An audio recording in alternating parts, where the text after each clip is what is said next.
안녕하세요, 여러분. 오늘 여러분의 하루는 어떤 색이었나요? 우리는 매일 행복해지고 싶다는 말을 입버릇처럼 하고 살죠. 그런데 막상, 그래서 행복이 뭐야? 라고 누가 물으면 선뜻 대답하기가 참 어렵습니다. 맛있는 걸 먹을 때의 찰나인 것 같기도 하고, 통장 잔고가 든든할 때 느껴지는 안도감 같기도 하죠. 어쩌면 우리는 행복이라는 파랑새를 잡으려다 정작 발밑에 핀 민들레를 놓치고 있는 건 아닐까요? 오늘 팟캐스트 1화에서는 손에 잡히지 않는 이 행복이라는 녀석을 뇌과학으로 분석해보고 철학으로 사유하며 우리의 일상 속에서 다시 정의해보려고 합니다. 먼저 과학과 뇌과학의 관점에서 이야기해볼게요. 행복은 유전인가 노력인가? 행복을 단순한 감정이 아니라 화학 물질의 작용으로 접근해보는 방식입니다. 행복에는 4대 호르몬이라는 게 있는데요. 성취의 도파민, 평온의 세로토닌, 관계의 옥시토신, 고통 완화의 엔도르핀이 있습니다. 우리는 지금 어떤 호르몬을 쫓고 있는 걸까요? 제가 생각하기에도 요즘 현대인들이 쇼폼을 정말 많이 보잖아요.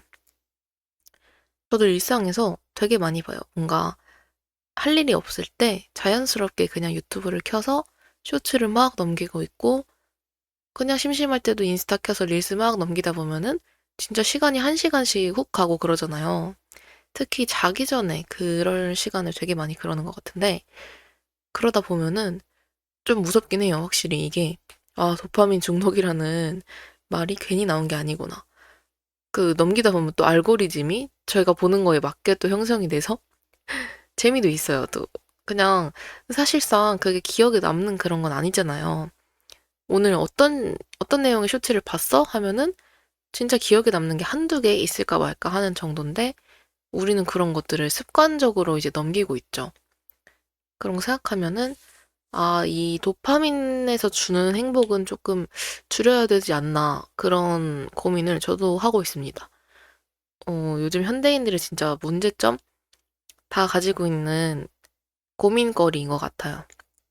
저는 또 제가 유튜브를 만들게 된 계기가 좀 이렇게 바쁜 현대 사회, 또 효율주의인 우리 사회에서 제 유튜브만큼은 좀 느리게 흘러가는 그런 공간이 되었으면 좋겠어서, 네, 저의 추구미는 그렇긴 한데, 뭐 잘 되고 있는지는 모르겠습니다만, 그래서 또 유튜브 계정을 만들고 이렇게 영상을 제작하고 있거든요. 근데 도파민 말고 반면에 세로토닌은 충분하다, 평온하다, 이런 감정을 느끼게 한다고 해요. 그래서 산책이나 햇볕 쬐기, 명상, 사랑하는 사람과의 대화 등에서 나온다고 합니다. 저도 일상에서 정말 소소하게 행복한 순간들 뽑자면 친구들이랑 대화할 때 오랜만에 만나서 그냥 별거 아닌 근황 이야기하고 이럴 때도 진짜 행복하거든요. 그런 순간이 진짜 행복을 주는 것 같다는 느낌이 확실히 들긴 해요. 뭔가 기억에도 남고 오래 남는 그런 행복인 것 같은 느낌이 또 들죠. 그리고 진짜 더 약간 극대화된 행복을 느낄 때는 이제 여행 갈 때 되게 많이 느끼고요. 전 여행을 좋아해서 해외여행 갈 때도 그랬고, 뭐 국내 여행 다닐 때도 그랬고, 또 저는 아직 혼자서는 가본 적이 없는데 같이 가는 사람이 다 제가 좋아하는 사람들이랑 가잖아요. 친구들이 될 수도 있고, 가족이 될 수도 있고, 남자친구가 될 수도 있고. 그러다 보면은 그 사람들과 보내는 그 시간들이 너무 소중하고 행복하다. 지금 이 순간이 정말 온전히 행복하다. 이런 감정들을 느끼곤 하는 편입니다. 또 다음으로 얘기해 드릴 거는 행복 설정 값이라는 게 있는데요. 심리학자 소냐 르보머스키의 연구에 따르면 행복에 영향을 주는 요소는 다음과 같다고 합니다. 태어날 때부터 낙천적인 기질이 결정되는 유전이 50%, 돈, 외모, 건강 등 우리가 보통 행복의 조건이라 믿는 상황이 10%, 생각보다 되게 적은 지분이죠. 그리고 내가 선택하는 습관, 태도, 생각, 즉 의도적 활동이 40%를 차지한다고 합니다. 우리가 바꿀 수 없는 환경이 고작 10%밖에 영향을 주지 않는다고 해요. 스스로 선택해서 결정할 수 있는 40%의 영역이 우리 손에 달려있다는 점을 명심해야겠네요. 제가 생각했을 때도 우리나라에서는 자본주의 사회이다 보니까 금수저, 은수저 이렇게 말도 나누고 재벌이란 단어도 우리나라에밖에 없는 단어래요. 그렇게 기업이 자식들에게 물려주는 경우가 흔치 않다고 하더라고요. 외국에서는 보통 전문 경영인을 고용하는 경우가 많다고 해서 그런 것들 때문에 저도 이런 환경적인 요인이 그래도 꽤 크지 않을까 했는데 고작 10%라고 하니까 조금 위로도 되는 것 같아요. 여러분도 유전이랑 이런 노력 중에서 어떤 게 더 행복에 큰 영향을 미친다고 생각하시는지 궁금하네요. 저도 원래는 그런 환경적인 요인이 되게 크다고 생각하지만 물론 무시할 수 없는 부분이죠. 그렇지만 그 안에서 내가 행복하기 위해서 노력하는 것들이 정말 중요하다고 느껴요. 그런 노력들이 하나하나 쌓여서 나라는 사람을 만들고 내가 생각하는 그런 내 가치관들을 만들기 때문에 더 행복해지기 위해서는 나의 노력이 결국은 가장 중요한 부분이구나. 이런 생각들이 또 듭니다. 우리 사회에서도 그렇게 어려운 상황에 처한 분들이 그런 어려움들을 극복해 나가고 행복을 얻어내는 진취적으로 얻는 모습들을 되게 많이 볼 수 있잖아요. 그리고 또뭐 부자들이 행복하지 않은 그런 상황들도 되게 많고 하는 걸 보면은 정말로 그런 상황적인 부분들이 행복에 영향은 주지만, 물론 작은 영향들은 주지만 완전히 중요한 역할까지는 아니구나. 그런 생각들을 또 합니다. 그래서 여러분들도 어떤 상황에 있을 때 그런 상황 탓만 하지 말고 스스로 행복을 진취적으로 찾아 나가시면은 마음 건강에 되게 좋을 것 같아요. 이거 이어서 오늘 하루에서 소소한 행복을 찾는 것도 되게 중요한 것 같다고 생각하거든요. 저는 항상 생각할 때 좀 긍정적인 생각을 하는 걸 되게 좋아하는 편이에요, 실제로도. 왜냐면 부정적인 생각을 하면은 그게 끝도 없어요. 그 생각들이 막 끝도 없이 굴을 파고들고 파고들고 이러다 보면 진짜 내면의 그 심연 어디까지 가기 때문에 스스로 브레이크를 걸려고 합니다. 물론 사람이다 보니까 힘들 때는 당연히 힘들어 하죠. 그 마음껏 그 힘듦을 느낍니다, 그냥. 그 우울한 감정이나 뭐 속상한 감정 이런 것들이 느끼곤 하는데 근데 그거를 주체 없이 정말 긴 시간 동안 그 감정들을 끌고 가면은 내 몸이 감정에 잠식이 되는 것 같아요. 내가 스스로 그 감정을 컨트롤할 수 있는 상태를 넘어서게 돼버리면 그땐 진짜 걷잡을 수 없기 때문에 저는 웬만하면 그런 생각들도 하다가도 이제 결국의 끝에서는 아, 그래도 하면서 긍정적인 생각으로 스스로 넘기려는 편입니다. 그래서 저는 살아가면서도 나는 행복한 사람이다 라고 그냥 스스로 생각하면서 살고요. 그렇게 살아가는 게 되게 인생에서도 많은 도움이 되는 것 같아요. 남들이 엄청나게 힘들어하고 불안해하는 상황에서 저도 물론 사람이니까 아예 안 불안할 순 없죠. 근데 그런 감정들과 더불어서 아, 그래도 나는 이러이러한 사람이니까 잘 해나갈 수 있을 거야. 이렇게 중얼중얼 스스로 그냥 얘기해보세요. 그러다 보면 정말로 잘 해결이 됩니다, 또. 모든 일들이 다 해결이 되거나 시간이 지나면서 극복이 되는 일들이 있기 때문에 그런 마인드 세팅이 되게 중요한 것 같아요. 실제로 우리 뇌는 쓰면 쓸수록 그 회로가 강화된다는 신경 가소성 이론이 있대요. 그래서 부정 회로와 긍정 회로가 있는데 애초에 그 생존을 위해서 부정적인 것, 즉 위험을 더 민감하게 감지하도록 진화했다고 해요. 그래서 가만히 있으면 불행해지기가 쉽다고 하네요. 억지로라도 감사한 일을 찾으면 뇌의 긍정 회로가 두꺼워진다고 합니다. 매일 작은 행복을 찾는 연습이 실제로 뇌의 물리적 구조를 바꾼다는 사실이 정말 신기한데요. 저는 오늘 마음으로 구상만 해놓았던 팟캐스트를 직접 진행해 보니까 그게 되게 감사하고 행복합니다. 오늘 하루 여러분이 소소하게 느낀 행복을 생각해 보시고 댓글로 공유해 주시면 좋을 것 같아요. 그리고 저 같은 경우는 너무 행복하다고 느낄 때 그런 불안감도 찾아오거든요.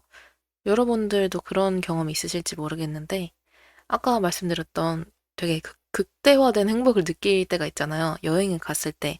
그럴 때 가장 많이 느끼는데, 저번에 저는 작년 가을이었나? 여름이었나? 그때 엄마랑 같이 둘이 휴가를 가기로 했어요. 그래서 둘이 단양 여행을 갔는데, 가서 밤에 숙소에서 같이 진짜 아무 말 없이 밖에 야경을 이렇게 딱 쳐다보면서 밖에 사람들이 막 뛰돌아다니는 가족들이 되게 많았고 그런 분들을 막 보면서 그냥 같이 멍을 때리고 있는데 그 순간이 너무너무 좋은 거예요. 그래서 엄마랑도 그냥 이렇게 가만히 창밖만 보고 있어도 좋다야 하면서 대화를 했던 기억이 나거든요. 근데 그때 그렇게 되게 행복함과 동시에 약간의 불안감도 찾아왔어요.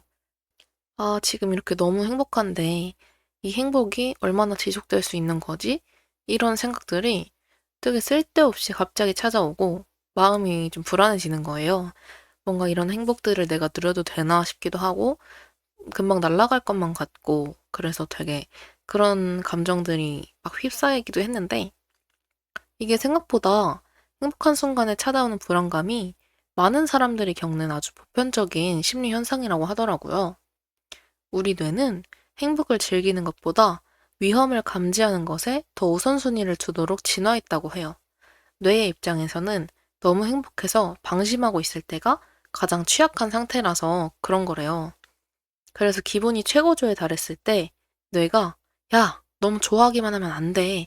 곧 나쁜 일이 생길지도 몰라 하면서 강제로 경보음, 즉 불안을 울리는 거죠. 그래서 우리를 다시 긴장 상태로 돌려놓으려고 하는 겁니다. 현재의 행복을 만끽하기보다 이 행복이 끝난 뒤에 올 허무함이나 불행을 미리 걱정하는 마음인 거죠.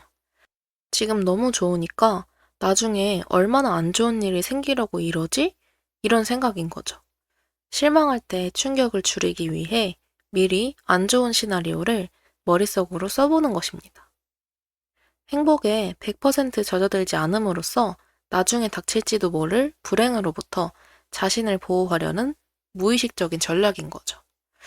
저도 근데 뭐 늘 그렇게 생각해요. 제가 최근에 강철의 연금술사 정주행을 했는데 거기에 이제 큰 주제가 등가 교환의 법칙이잖아요.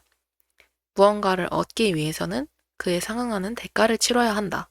이런 것이 그 만화의 좀 주제인데 저도 살면서 늘 그렇게 생각해 왔어요. 행복만큼 불행은 따를 수밖에 없다. 인생이 이렇게 행복이 가득하기만을 바라는 거는 불가능한 일이구나. 이런 거를 좀 가지고 살거든요. 왜 그러나 했는데 이거를 공부하다 보니까 알게 된 게, 아, 내 뇌에서 미리 그런 방어 기제를 만들어 놓기 위해서 그런 생각들이 자연스럽게 들었던 거 아닌가. 지금은 또 그렇게 생각이 드네요. 그래서 늘 100만큼의 행복이 오면은 나중에 또 100만큼의 불행이 필연적으로 찾아올 수밖에 없는 그런 게 바로 인간의 삶이다. 이런 생각을 저는 하고 사는데 어찌 보면 이게 조금 뭐 불행한 삶인 걸 수도 있죠. 사람이 참 행복하기만 하면 좋을 텐데 왜 꼭 이렇게 불행도 해야 될까? 힘든 일도 왜 있어야 될까?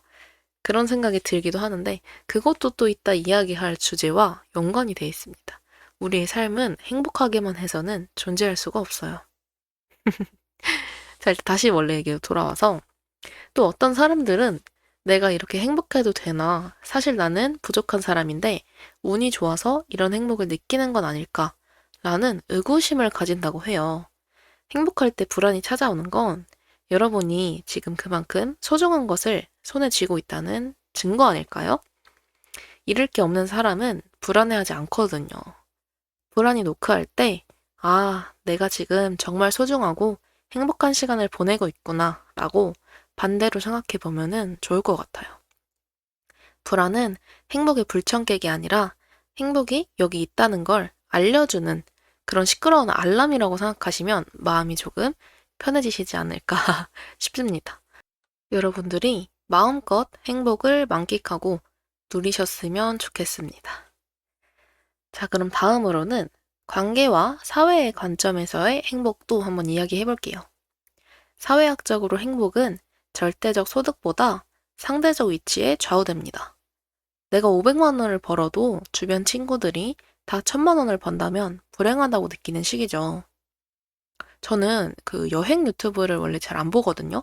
근데 유일하게 보는 채널이 서재로님 채널이에요. 다들 아시나요? 이제 너무 유명해지셔가지고 아실만 할 것 같은데, 서재로님의 영상을 보다 보면은 세계의 다양한 국가들을 저도 같이 간접적으로 여행하는 기분이 들거든요. 이름을 못 들어본 엄청 가난한 나라의 사람들이 그 안에서 되게 행복하게 사는 모습을 보면서 아, 이 행복이란 것은 정말 주관적인 것이구나. 그런 생각들을 되게 많이 했거든요. 지금 대한민국에서는 나보다 잘 나가는 사람들의 일상이 실시간으로 공유되는 SNS 시대잖아요. 우리는 어떻게 이 비교라는 지옥에서 벗어날 수 있을지 다 같이 고민해 볼 만한 주제인 것 같습니다. 여러분은 행복하기 위해서 가장 중요한 것이 뭐라고 생각하시나요? 저도 요즘 좀 미래에 대해서 고민이 많은 시기에 놓여져 있거든요. 제 친구들 중에서는 돈을 많이 버는 거를 최우선적으로 중요시하는 친구가 있고, 정말 자기가 하고 싶은 일을 하면서 그렇게 평생 살고 싶어 하는 친구가 있어요.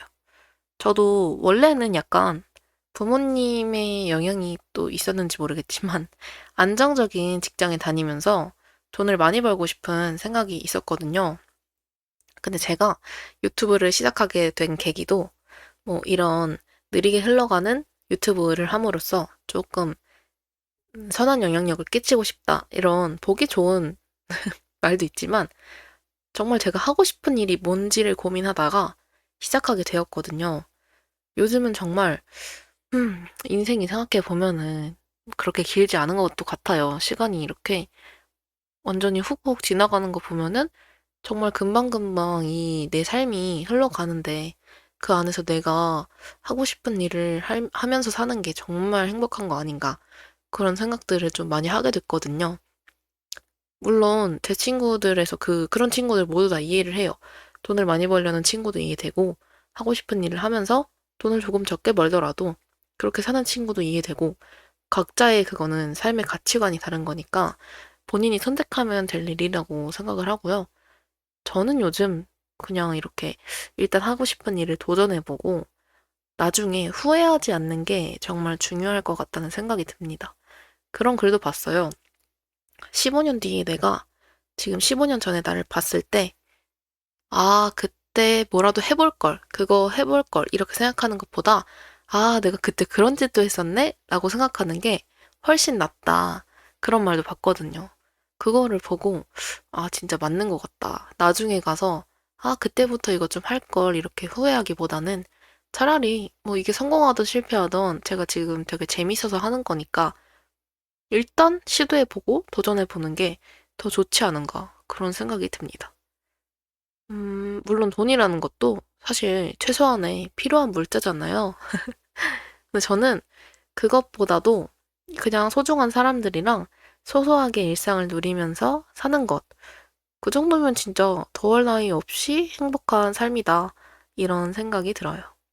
물론 그 소소한 일상이라는 평범함이 세상에서 제일 어려운 것 같기는 합니다. 다음으로 소개해드릴 거는 하버드 성인 발달 연구인데요. 인생 최고의 투자는 관계라는 것입니다. 이 연구는 80년 이상의 추적 조사를 하여서 역사상 가장 긴 행복 연구의 결론이라고 해요. 좀 믿을만 하겠죠? 연구 결과를 보면 부, 명예, 학벌이 아니라 따뜻하고 긴밀한 관계를 맺은 사람들이 가장 건강하고 행복하게 오래 살았다고 합니다. 고립된 사람은 뇌 기능도 더 빨리 퇴화됐다는 결과도 있어요. 여기서 친구가 수천 명인 것보다 내가 힘들 때 진심으로 의지할 수 있는 단 한 사람이 있는지가 더 중요하다고 합니다. 저는 또 MBTI가 ENFJ예요. 그래서 좀 이 세상과 사회에 대한 관심이 많은데 또 요즘 사회 이런 세계적으로 봤을 때 평화가 더 중요한 가치라는 것을 많이 느끼는 요즘이잖아요. 어릴 때부터 저는 또 유튜브 볼 때도 그런 마음이 따뜻해지는 사회 실험 이런 거 되게 자주 봤어요. 그리고 궁극적인 꿈이 뭐냐 이렇게 물어보면 저는 세상이 조금 더 따뜻해지길 바라고 제가 그 따뜻해지는 것에 큰 영향을 주고 싶습니다. 이렇게 대답할 수 있을 정도로 그런 것에 관심이 많았는데 요즘 현대 사회에서는 이런 전통적인 또 가족 중심의 사회가 무너졌잖아요. 이제는 가족이 아니더라도 취향이나 목적을 공유하는 느슨한 연대가 새로운 행복의 대안으로 떠오르고 있다고 해요. 내가 길에서 만약에 지갑을 떨어뜨렸을 때 누군가 찾아줄 것인가? 라는 질문에 그렇다라고 답하는 비율이 높은 사회일수록 국민 전체의 행복도가 높다고 합니다. 개인의 노력도 중요하지만 우리가 속한 사회의 다정함이 행복을 결정한다는 관점이죠. 아, 요즘 유튜브나 뭐 릴스나 이런 댓글들을 보다 보면 답글의 끝이 항상 싸움으로 끝나는 모습을 많이 볼 수 있잖아요. 그리고 옛날에는 이사할 때 떡을 돌리고 서로 인사하는 문화가 있었는데 요즘은 사실 옆집에 누가 사는지도 알기 힘들죠. 그리고 프로 불편러라는 말이 생겼을 정도로 사람들이 어떤 콘텐츠를 막 올렸을 때, 아, 근데 이거는 왜 이렇게 해요? 이거 뭐 어떻게 저렇게 해요? 하면서 이렇게 반박을 하는 그런 의견들을 많이 볼 수 있잖아요. 저는 요즘 약간 이런 사회의 예민함이 좀 밉게만 느껴졌거든요. 근데 또 잘 생각해보면은 그 이면에는 우리가 카페에서 노트북이나 핸드폰 하다가 그냥 테이블 위에 올려두고 화장실을 가도 아무도 사실 도둑질을 안 하잖아요? 그런 사회적 신뢰가 있는 우리나라고 바닷가에 그 필름 카메라를 두고 사진을 마음껏 찍으세요 이렇게 유튜버 분이 콘텐츠를 하셨는데 수많은 사람들이 각자 자신의 사진을 찍고 카메라를 다 원래 있던 자리에 두는 그런 낭만. 저 그거 보고 정말 우리 사회에 역시 이런 낭만도 아직 있지. 이런 걸 느꼈거든요. 이것들도 다 우리들의 어떤 모습이니까 이런 우리들의 다정함이 계속 유지되었으면 하는 개인적인 바람이 있습니다. 자, 그럼 다음은 좀 철학적으로도 접근을 해볼게요. 고통과 행복의 관계는 고대부터 현대까지 철학자들이 가장 치열하게 논쟁해온 주제인데요. 배고픔 없는 만찬은 맛있는가? 가장 직관적인 질문입니다. 고통이 사라지면 행복도 사라진다는 관점이죠. 등산을 힘들게 마친 뒤 마시는 시원한 물 한 잔의 가치는 갈증이라는 고통이 있었기에 존재합니다. 만약 24시간 내내 쾌적한 온도와 배부름이 유지된다면 우리는 그것을 행복이라고 부를까요? 아니면 무료함이라고 부를까요? 철학자 쇼펜하우어는 삶을 고통과 무료함 사이를 왔다 갔다 하는 시계추라고 표현했습니다. 고통이 사라진 자리를 행복이 채우는 게 아니라 오히려 참을 수 없는 지루함이 채운다는 것이죠. 만약 평생 고통을 느끼지 못하는 행복 알약이 있다면 여러분은 드실 건가요? 의외로 많은 사람이 거부감을 느끼고 먹지 않겠다는 선택을 하는데 그 이유가 바로 행복의 희소성 때문입니다. 이어서 로버트 노직의 경험기계 실험 이야기로 넘어가 볼게요. 철학자 로버트 노직이 제안한 유명한 사고 실험인데요. 제가 상황을 한번 설명해 드릴게요. 당신의 뇌에 전극을 연결해 평생 완벽하게 행복한 꿈만 꾸게 해주는 기계가 있습니다. 당신은 그 안에서 세계 최고의 부자가 될 수도 있고 짝사랑하는 사람과 결혼할 수도 있습니다. 단, 한 번 들어가면 현실로 돌아올 수 없습니다. 어떻게 하실 건가요? 대부분의 사람은 이 기계에 들어가는 것을 거부한다고 합니다. 왜인지 생각해보면 우리는 단순히 행복한 기분을 느끼는 것보다 실제로 무언가를 해내는 존재가 되기를 원하기 때문입니다. 고통을 겪으며 성장하는 현실이 가짜 낙원보다 가치 있다는 증거죠. 또 니체는 나를 죽이지 못한 고통은 나를 더 강하게 만든다고 말했습니다. 이렇게 말한 것은 행복을 고통의 부재가 아니라 고통을 극복하는 과정으로 보는 관점이죠. 저도 개인적으로 좀 좋아하는 말들이 있는데요. 해맨 만큼 길이다. 밤하늘이 어둡기 때문에 별이 빛난다. 이런 말들 들어보셨나요? 이 말들을 생각하면은 힘들 때 좀 큰 위로가 되는 것 같아요. 앞서도 말씀드렸다시피 이런 철학적인 관점에서도 우리가 정말 24시간 내내 온전한 상태만 유지된다면 진정한 행복이란 건 없을 것 같거든요. 그래서 저는 힘들 때 의식적으로 이런 생각들을 합니다. 아, 지금 내가 이렇게 헤매고 있는 만큼 다 내 길로 지도를 만들고 있구나. 그렇게 생각을 하면은 그런 힘든 순간들도 좀 그래도 잘 견딜 수 있는 힘이 좀 생겨나는 것 같아요. 우리가 살아가면서 많은 불평불만들을 할 수밖에 없잖아요. 근데 사실 고통은 고통 그 자체가 문제인 게 아니라 고통에 아무런 의미가 없다고 느낄 때 인간이 진정 불행해지는 것 같다고 네, 그런 생각이 들었습니다. 그리고 또 결핍에 대해서 최근에 또 관심이 많이 가서 이제 그런 관련된 책도 읽어봤는데요. 우리의 삶에서 진짜 행복만이 가득한 거는 존재할 수 없고 이런 결핍이 있기 때문에 그게 충족됐을 때 또 느끼는 행복들이 있잖아요. 그래서 결핍이건 고통이건 다 필요한 것이구나. 어쩌면 우리가 식물에 거름을 주듯이 우리한테 그런 거름인 거구나. 냄새는 좀 나지만 피할 수 없지만 그래도 받아들이면 어쨌든 더 나를 이렇게 성장해주는 양분이 된다. 이런 생각들을 했습니다. 여러분도 이렇게 생각하시면 조금 더 힘들 때 힘을 낼 수 있는 마인드 세팅이 아닌가 싶습니다. 우리 인간이 사실 이렇게 다사다난한 우여곡절을 겪고 또 이를 극복해 나가는 되게 능동적인 생명체잖아요. 우리의 삶의 의미도 사실 거기에 있는 것 같아요. 힘든 일들을 극복해 나가고 그걸 또 혼자 하는 게 아니라 이렇게 사회적으로 다 묶여 있는 세상에서 다 같이 또 힘을 내서 으쌰으쌰 하는 그런 모습들.